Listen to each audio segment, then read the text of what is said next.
Welcome to the Art of Procurement podcast with your host, Philip Eidson. Here, thought leaders share the trends, strategies, and tactics that you can use to elevate the role of procurement and your career. Welcome to the latest episode of the Art of Procurement. You know, I'm really thankful that you choose to spend some of your valuable time listening to the show. It truly means a lot. And today I have two very special guests, Stan Litow and Tim Coates. I will go into a little bit more detail on the background of Stan and Tim when I start the interview.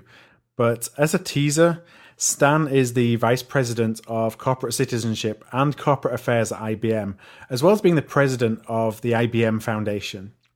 Tim is an executive within the IBM Foundation, and he has the responsibility of managing IBM's Supplier Connection program. Today's discussion talks about corporate philanthropy and corporate social responsibility, or CSR as you may have heard it called. We talk about what large private enterprises can do to help spur small business growth and what the impact has of that on local economies.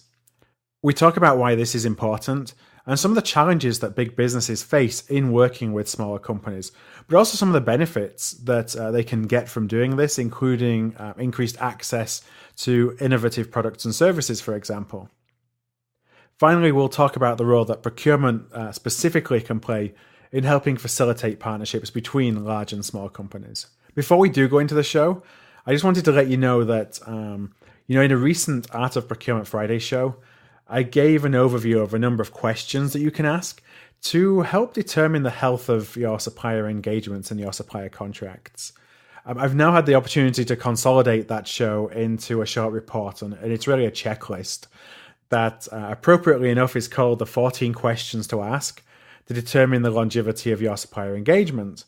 That will go through 14 questions one by one to ask yourself whether, what the health of your supplier engagement is, and help you determine where you may be needing to focus to turn a contract around, for example, if it's in difficulty.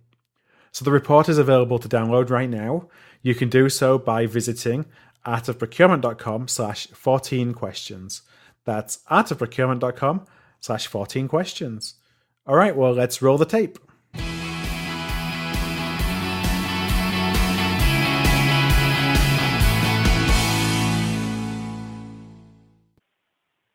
So hi there everybody, and as I mentioned before the music, I'm delighted to introduce today's guests, Stan Litow and Tim Coates. So Stan and Tim, welcome to the show. Thank you very much. Thank you. Thanks. Well, I'm really excited that both of you have been able to join me on the show today. And the topic that we're going to talk about is corporate social responsibility and the role that procurement specifically can play in facilitating CSR initiatives within our organizations. So before we start, first allow me just to do a brief introduction to both Stan and Tim. So arguably, there's no one in the corporate world, I don't think, that's more qualified to discuss CSR, corporate social responsibility, than Stan. For those that don't know Stan, he's the Vice President of Corporate Citizenship and Corporate Affairs at IBM, and also the President of IBM Foundation. Under Stan's leadership, IBM has really been widely recognized as truly the global leader in corporate citizenship. And one thing that I was really interested to note when I was doing some research was that President Obama praised initiatives that Stan has spearheaded in both the 2013 and 2014 State of the Union address.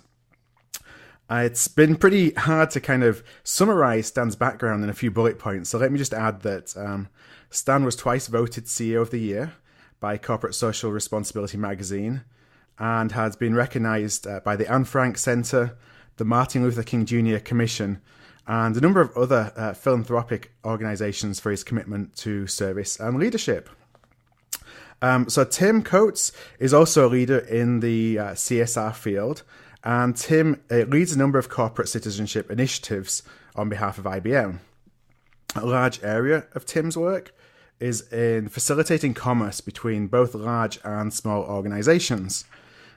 Tim co-founded 21 Inc., which was a non-profit organization in Mid-Atlantic Canada, helping accelerate the growth of future leaders with a series of leadership programs.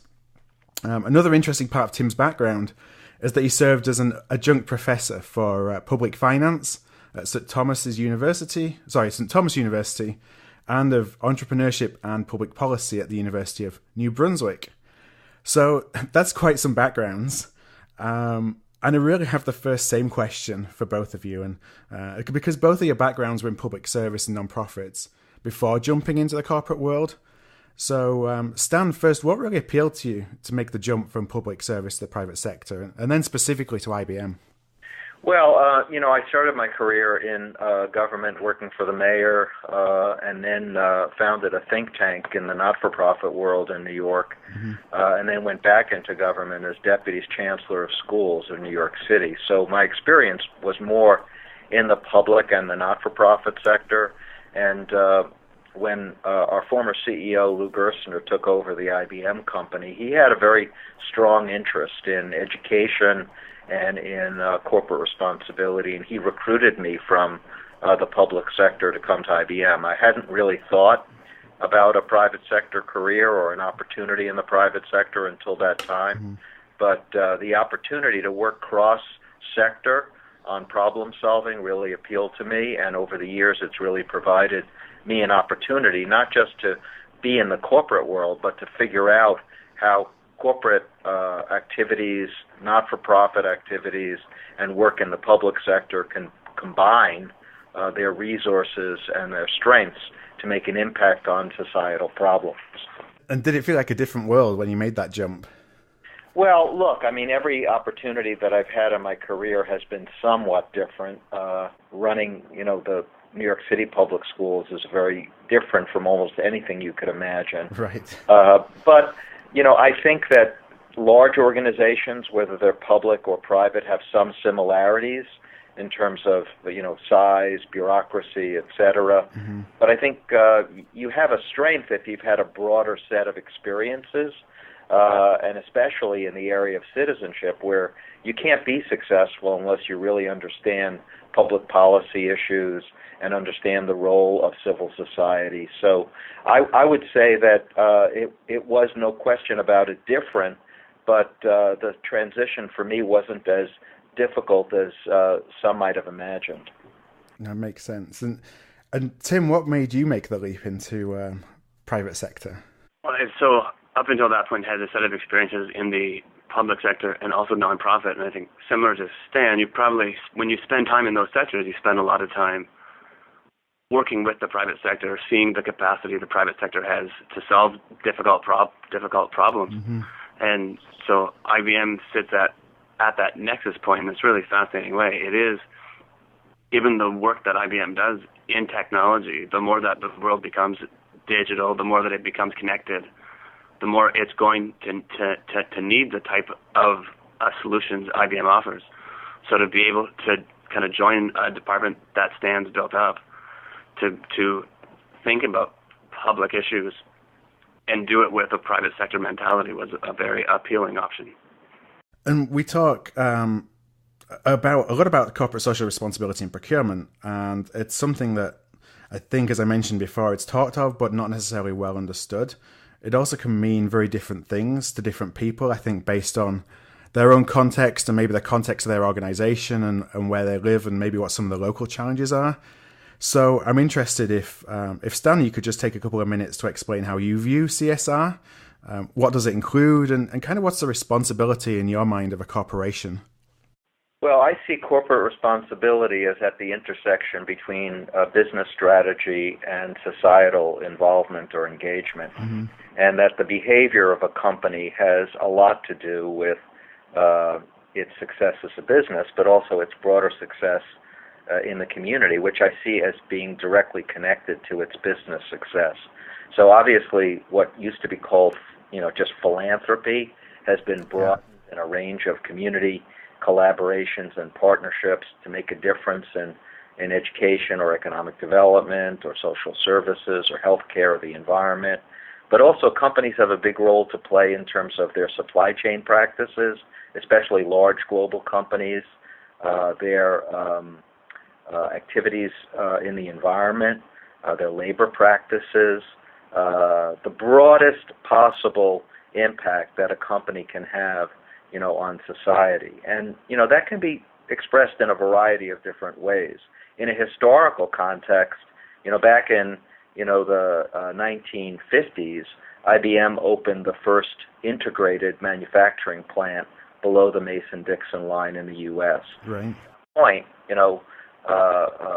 manufacturing locations in the South in the United States were segregated, and a company made an impact on public policy, and I think it had a major effect because it led to the integration of the schools in Lexington, Kentucky, also in the 1950s. Back in the 1940s, IBM, working with Columbia University, created an academic discipline in higher education called computer science. And you could argue that has fueled a lot of the economic growth and development started in the second half of the 20th century. Back in the 1930s, IBM partnered with the U.S. government to create the management structure to run Social Security, which was a transformative, public program, but it really was implemented through a public-private partnership. So if you look at these issues, whether it's supply chain or the environment or labor practices, they've really been activities where a company can play a significant role, but it's not disengaged from its business strategy. Because if you're looking to have a more balanced and inclusive workforce, that's good for you from a business standpoint. If you're looking to change your labor practices to provide a higher level of benefits for your employees, that's also good, from a business standpoint. And if your social responsibility programs are balanced, you avoid risk to your shareholders for the company brand being, negatively affected by a variety of different supply chain practices or things like that. And as you look into the opportunity to create value for your brand or create new markets, especially in the developing world, which has been a major focus of ours, the corporate responsibility activity and your interrelationship with community and government can really reinforce the business goals of the company. Yeah, and something that you mentioned there is that you got to make sure that it's in line with business strategy or not disengaged from business strategy. I guess that's key because that, from a business perspective, from a shareholder value perspective, drives an ROI. So it's not doing things for the sake of doing good things, but doing things because it's the best for the company and there's a business reason behind it, which drives the investment in those initiatives. Yes, exactly. And, we've seen a big growth in socially responsible investment funds, and the assets that they have are invested in companies that have a strong business results, but also have a strong corporate social responsibility profile. And so what role do you think that procurement specifically can and should play in helping promote and facilitate corporate social responsibility initiatives? Well, I think it's true that, community, government, public sector as a whole, looks at large companies as an opportunity to create economic growth. And one way that companies can do that is by developing new products and services, growing your company, growing your workforce. Mm-hmm. But another way is using your supply chain to be able to influence the growth of smaller businesses or minority businesses or women-owned businesses. So if a company takes a look at its procurement policy as, number one, it's an opportunity to get real value in terms of the products and services that you purchase through your supply chain, but it's also an opportunity with a real focus to affect, local businesses, small businesses, women or minority-owned businesses. So many companies looked at, the ability to, look at their supply chain as an opportunity to affect growth of small businesses as an opportunity. And this is a good example of something that's basically connected to your business strategy, because very often small businesses, in addition to their job growth opportunity, also have an innovative flavor to them that can add a focus that would be important to a large company. So I think that that's where these things come together. And when you enter into difficult economic circumstances and people look for companies to really invest in communities. One way they do it is through their own hiring, and another way they do it is through their supply chain, which can really add to the growth of other businesses. Yeah, and I think as companies generally are becoming or have a desire to become more lean and more variable cost based, that provides even bigger opportunity for smaller businesses who may have very specific niches to partner with bigger businesses, because there's a bigger need from a large company to work with smaller companies than maybe there was in the past. Exactly. One of the things when I was doing some background before the show is that I noticed that IBM was awarded the Best Corporate Steward Award in 2015 from the US Chamber of Commerce. So first of all, congratulations. My follow-up was that obviously IBM is being seen as a leader in the field and doing something right. So I'm interested to hear what you think other businesses can learn or take away from what IBM does in terms of supporting small business growth and through their procurement organizations. Yeah, well, I think that the other companies, I think, should take a more comprehensive view of their corporate responsibility activities, and I think that that's helpful for them, and it improves their bottom line. I think that we've seen a growth of companies thinking about their community activities as basically corporate philanthropy, that out of a percentage of your profits, you donate some part of your resources, and that's not a bad thing to do. Having been on the other side of the table, getting corporate contributions is a good thing. But it's a very limited view of what a company can do in terms of its activity in society. So one of the professors at the Harvard Business School, Rosabeth Moss Kanter, in looking at the IBM approach, called it for going from spare change to real change. And the spare change approach is you've got extra cash and you contribute it.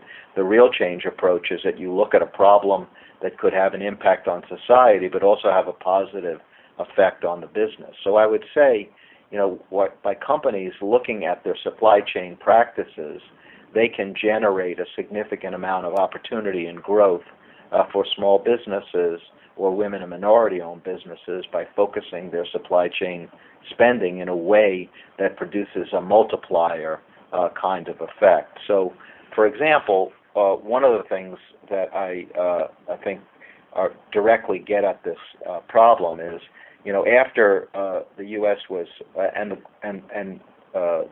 the global economy was suffering from a recession starting in 2008.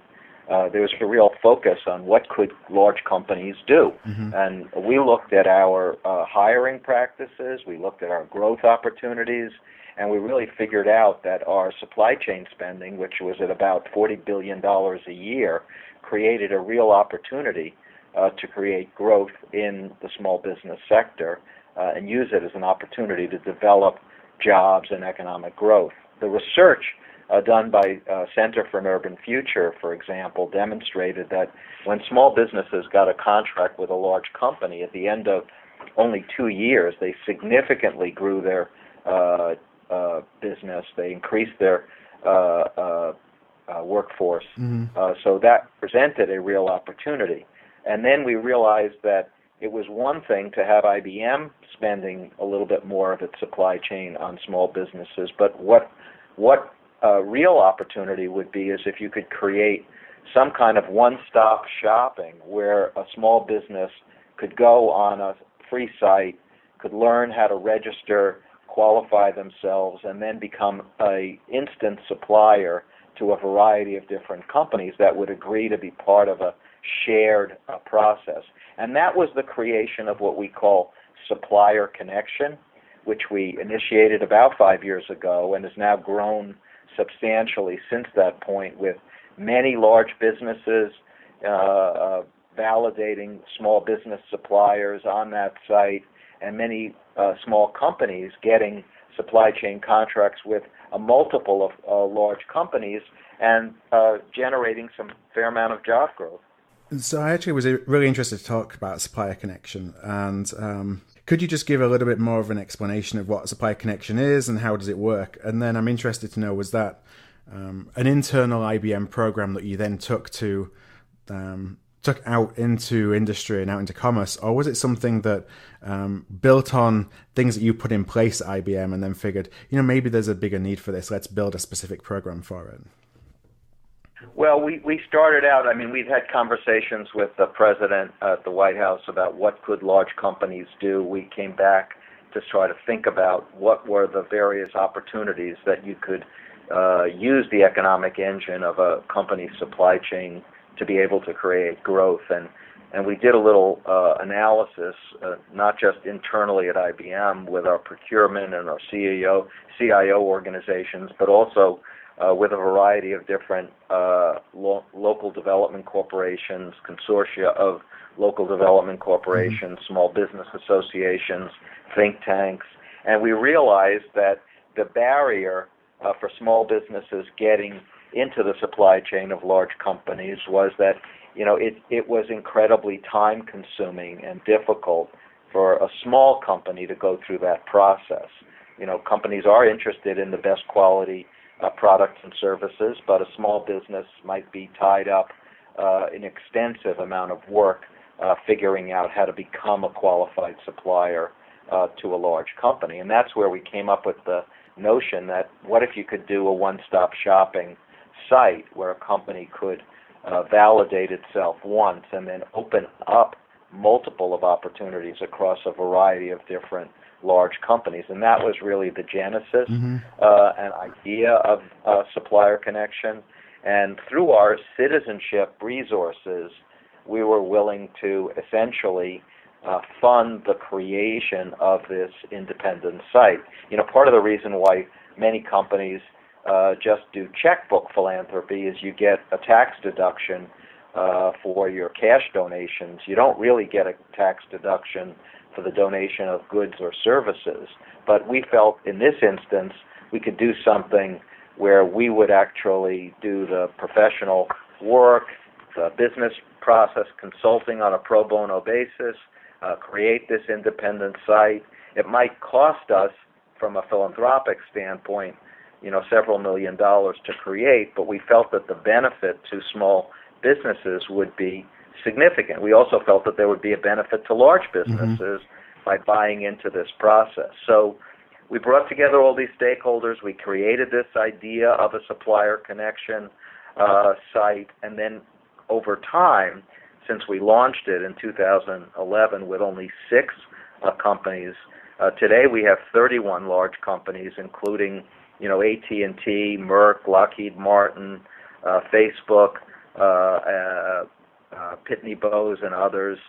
They focus on a range of sectors in the economy, and it's really designed to make it easier for large companies to find a great small business supplier, and especially to make it easier for a small company through this tool, this one-stop shopping portal, for thousands of small businesses to qualify, even if they have a small number of employees and small amount of revenue, they can enter into the supply chain. And we're finding out that this really makes it easier for the small companies, easier for the large companies, and it grows economic opportunity in the community.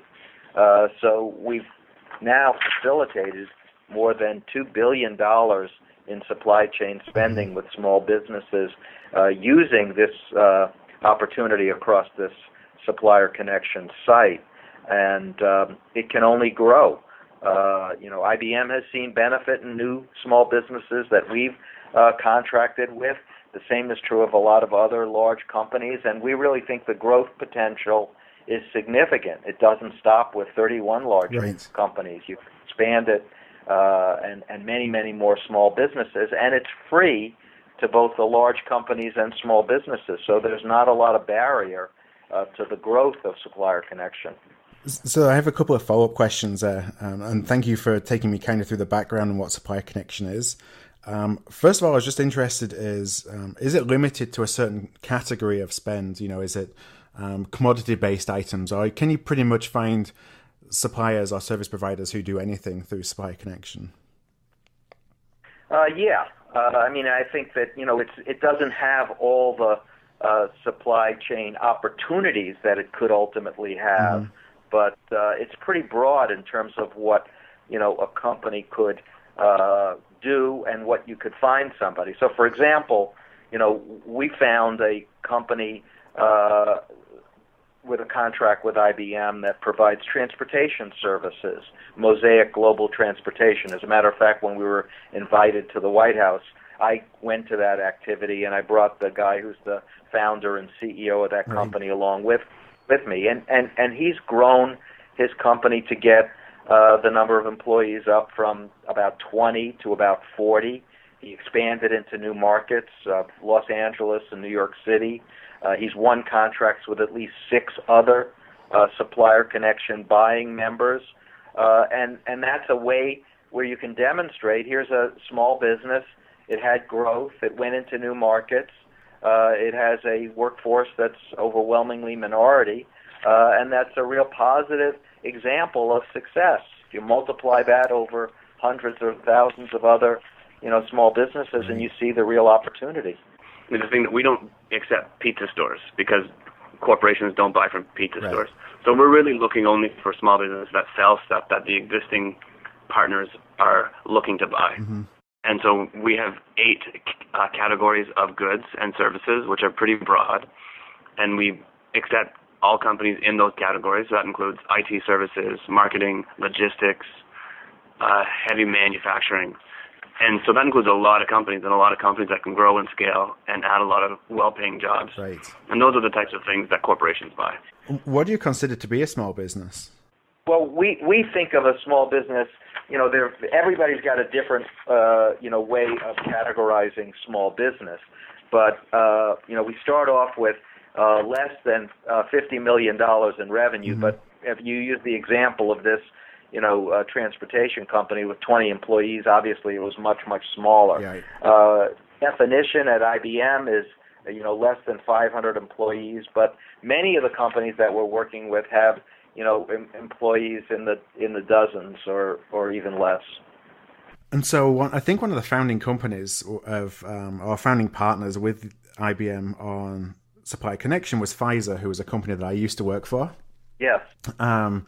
I was interested in understanding was it a challenge to get the first member companies to join, or were companies all over it when they heard about it? And then how you encourage other companies to join, subsequently after your launch? Well, it was a challenge for the beginning. I mean, I think the concept of it made a lot of sense, but when you got into the nitty-gritty of the supply chain process at companies, people thought, well, I could not get into a shared process because, what we do at our company is so unique. But when we got our supply chain experts within the company together with those companies, they realized that 90 to 95% of what they asked of a supplier was really the same information, and this few things that made it unique and special to a half a dozen companies were things that could be negotiated into a shared single process. So, I mean, you look at this, there are a lot of ways. I mean, you apply for a bank loan with Bank One, and then you want to go someplace else, and you really have to start all over again. But if you look at the processes, they're very similar. And in the supply chain area, it was difficult, and we worked very, very hard to get a half a dozen companies to work together. And then we're able to use that initial success in the pilot phases in the first couple of years to really grow, as I said, the large companies from 6 to 31. But I think that we're only at the beginning. I think that there is a real incentive for other large companies to join on to Supplier Connection. If you looked at the supply chain process at IBM or Pitney Bowes, if you're another large company, J.P. Morgan Chase is on it, but other large banks are not. There's really no reason, in my view, why the number of large companies couldn't grow to the hundreds over the next couple of years. So on the flip side then, how do you vet the small businesses that come into Supplier Connection without, you mentioned about one of the fears of small companies is there's just the burden of paperwork and bureaucracy. Yeah. How do you make Supplier Connection kind of open to small businesses in a way that's not burdensome, but while collecting enough information that vets them so that the folks that are on the big business side are confident that these companies have the capability and the the financial backing and whatever it takes to be successful, and to kind of minimize the risk on the side of the procurement organization or the buying organization. Well, on that score, we've put a fair amount of resources on an annual basis into improving the site based upon the feedback that we get from small businesses. So on a regular basis, we're asking the people who are users of the site, what could we do to make it better? I mean, when you have in the commercial arena, if you have a product and people are buying it, you don't put improvements in it until you really see the economic benefit. And in Supplier Connection, because it's designed to be free and designed to be part of the citizenship portfolio of the company, we're regularly putting in more resources because we know that there are ways that we can improve the site to improve not just the user experience, but to add tools, simplifications to make it easier for companies to use Supplier Connection. So that's been, looking at it as a progression over multiple years as we grow the program, and also highlight the successes. Yes, as we indicated, the biggest issue for small companies is the amount of paperwork that is involved, especially when you don't have a dedicated person to work on procurement opportunities. But we've been able to gather a lot of data from those who are using the site. We've been able to look at, through the experiences of those who've used it most successfully, what's the value proposition for other small companies. And by the way, we've had a lot of help from the U.S. Small Business Administration. The administrator has promoted it among the small businesses who work with SBA. We've had help from local governors in individual states, from business associations, local chambers of commerce. We had an announcement not long ago with the governor of Connecticut and the Fairfield Business Council that brought together people locally to promote Supplier Connection specifically to Connecticut businesses. So I think that there is a network of stakeholders out there, state economic development departments, associations, trade associations, small business associations, government leadership, sometimes business schools and universities that are involved in training people for entrepreneurship. So if Supplier Connection were something that were used in that ecosystem, I think you would really see growth in terms of small businesses and large businesses becoming part of it. As I said, there's very little risk to either the small or large company since it's 100% free. Well, when I put my procurement hat on, I guess I think of, we've done a lot of work, and I've worked in financial services before. So obviously, you mentioned JP Morgan Chase is one of the users. So I'm interested in how they specifically look at risk, because I think one of the fears of a procurement organization is not just in the cost side of things, but in how do you protect your company from risk. And there's always a perception of smaller businesses having a greater possibility of risk because they just don't have the infrastructure to perhaps monitor, mitigate, measure as much as a larger company does. So what do you say when you talk to organizations that are regulated? Because I'll just use that as an example, because risk is a huge part of procurement regulation. How do you make them comfortable with something like Supplier Connection and with working with small business? Sure. I mean, I think that there's no question that regulated industries need to pay attention to risk. But to tell you the truth, so do large companies like IBM. So I think that the fact that there are large companies that are users of Supplier Connection, that they haven't had a problem, helps people think more comfortably about it. But if there is we look to include in the shared platform the kinds of things that will make all companies comfortable. So I think we've tried very hard to build in risk as an issue to be able to make sure that the suppliers that you're going to be able to vet on the site are those that will meet the standards of the large companies. And obviously we're reviewing it and we're assessing it year by year in terms of determining whether or not we have any problems. But, so far, I think we've been able to demonstrate to the large companies like a J.P. Morgan Chase or, other regulated industries that they can rely on the site, on Supplier Connection, to find a qualified small business. So one of the things, it's kind of jumping back a little bit, but I was interested to understand when companies are thinking about joining Supplier Connection, or at least having conversations with you about how they can make better use of small businesses and helping small business growth. Is that a question that's coming from procurement leaders? Is it operational leaders? Maybe CSR teams? Who is it that starts the conversation typically with you? Well, it's interesting because sometimes the conversation is started at the CEO level. Mm-hmm. The Harvard Business School had a large-scale conference on U.S. competitiveness, and they brought together a group of CEOs.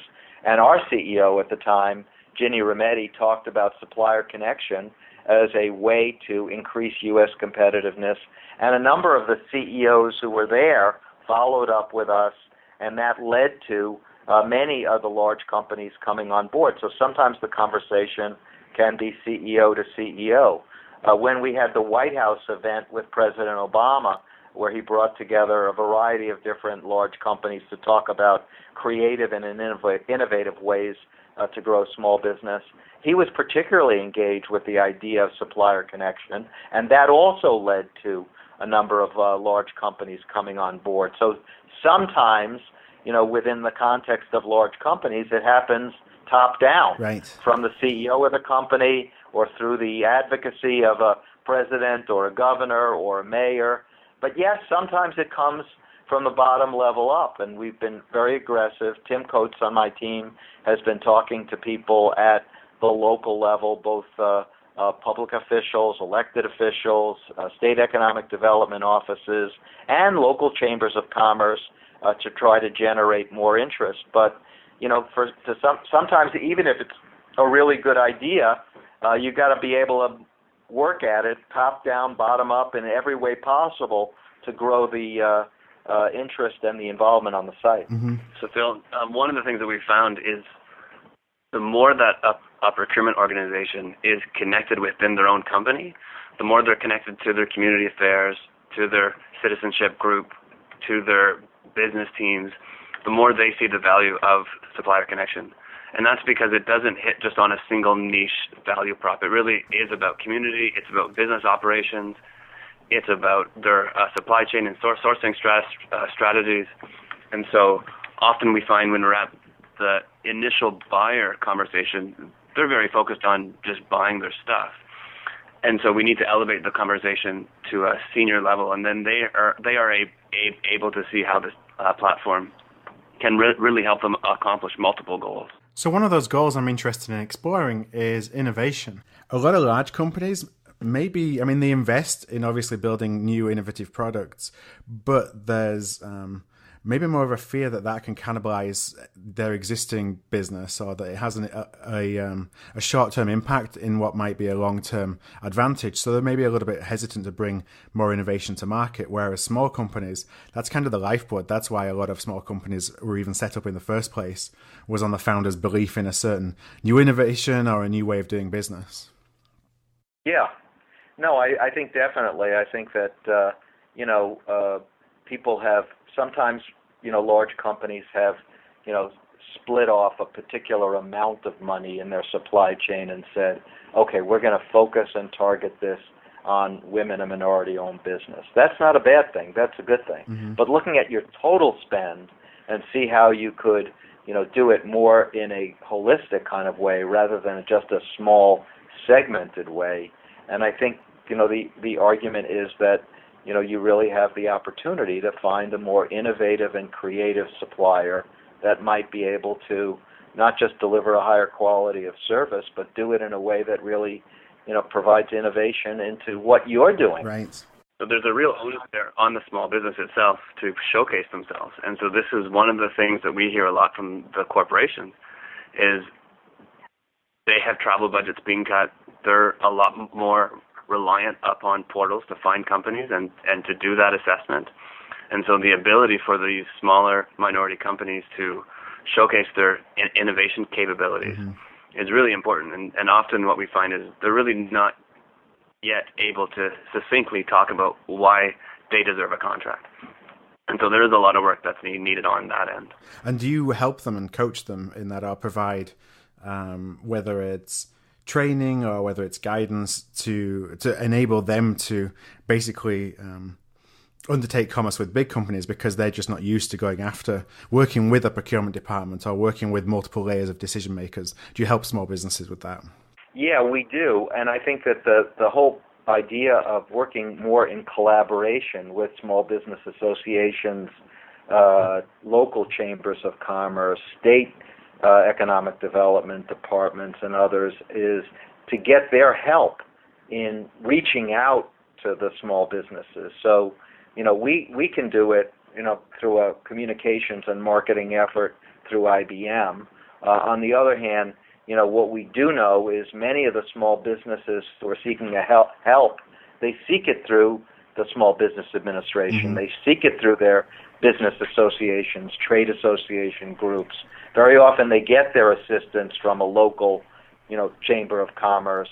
And by partnering and collaborating with those entities, we think we can get the message out to more small businesses and get more of them on board. So I have a couple of just last questions, given we're coming up against time today, and a lot of the audience who are listening to the interview are procurement leaders and procurement professionals, and listening to the conversation, they may be interested in kind of thinking about how to partner more with small, local, diverse businesses, and maybe through using Supplier Connection as a way of doing that. So I just wondered if on the larger organization side, do you have any minimum spend thresholds or minimum commitments for organizations, for the 31 organizations you have today and hopefully many more in the future? Do they have to commit to anything to drive spend through the program, or is it pretty much use it if it's valuable to you, don't use it if there's nothing in there that really stands out to you that you want, how you want to lever it? Well, we started off with very large companies with very large spend, supply chains that spend, $500 million or more. As I said, IBM supply chain is $40 billion. But we're exploring going a whole lot lower and looking at broadening the number of large enterprise that are part of Supplier Connection from the large company side. And by the way, it doesn't only have to be a company. It could be a university. Right. It could be, a variety of different suppliers. I think we want to look at opening up the opportunity for not just large companies, but more mid-sized companies to expand Supplier Connection's opportunity. And I think that would be in the interest of those entities, but also in the interest of the small businesses by broadening the opportunity. And so if they're interested in starting a conversation with Supplier Connection, where would they go? Well, they can come right to us. I mean, I think they can go to the website. They can look at all the information there. They can join there. I think, Tim has been very aggressive, and our team at IBM locally in individual geographies. We're doing a session in North Carolina later this month where we'll have a variety of different small business associations and economic development groups there. He's been active in Milwaukee and talking to a number of groups. So I think we're being aggressive in terms of trying to market Supplier Connection. But the reality is, there's so much information out there that you really can't do this effectively unless you work with local partners. Right. What I want to do is, first of all, I will link up to the events. If Tim, you can send me those after the show. I'm happy to put those in the show notes along with the website and any contact details. If listeners are interested in learning a little bit more and perhaps starting the conversation, I will put those on artofprocurement.com/CSR. That's artofprocurement.com/CSR. So I do want to thank you both for your time today. I think that there's so much that procurement leaders and procurement professionals can do to promote CSR initiatives. I think both at a ground level, but also in helping promote the ideas within their companies so that their organizations kind of understand what the opportunities are in connecting more with small local businesses. And I think innovation was one of the things that really stood out to me in helping to bring in innovation into the supply base. So I do appreciate your time. Is there anything else that you just wanted to add before we close out today? Well, the only thing I would add in closing is, when you look for a solution to a critical problem like economic competitiveness and job growth, usually people think, well, you've got to have a very, very large government spending program, or you've got to pass a law at the federal level or a state level. And I'm not suggesting that we couldn't look at our public policy and our spending in ways that would increase economic growth and opportunity. But this is a solution that doesn't require passage of legislation, doesn't require a federal appropriation, doesn't have a political barrier. So it's really on all of us to figure out how we turn Supplier Connection from 31 companies, large companies, to hundreds of them, and add mid-sized companies to grow the opportunity from a couple of $1 billion to twice that or 3 times that, because it's absolutely possible to do. I think it needs to come from within an organization to value this as something that is critical to their business, and you talked about it again earlier, that it helps with their business imperative, it helps drive ROI, and there's a reason to do it. But there's no reason why I don't think companies should engage in looking how they work more closely with small business, because it benefits, not just from an economic perspective, but also local communities too. And I think that's a big part of the future is of large organizations being good corporate citizens. Yeah. Well, we appreciate your help in drawing attention to Supplier Connection. Thanks again, Stan, and thanks, Tim. Thank you.